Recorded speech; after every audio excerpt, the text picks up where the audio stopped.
Времето вече нямаше значение. Когато смъртта застане срещу теб с отворени очи, броят на секундите изчезва. Хората бяха в тунела. Ранени. Изтощени. Живи.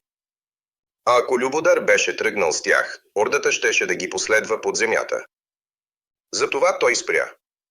Свали тежката картечница от мотора. И се обърна сам. Първо бяха стотици. После броят се разпадна. Желязо, дим, рев.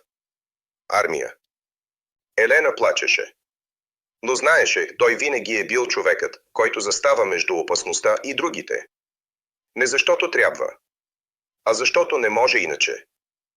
Барутът пареше дробовете му. Оръжието тежеше като котва.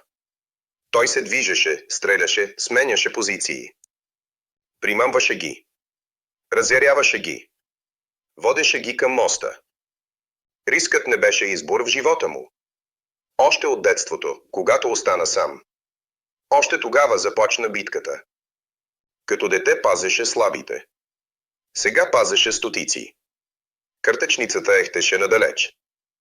И докато този звук се чуваше, в мрака имаше посока. Името Любодар вече не беше просто име.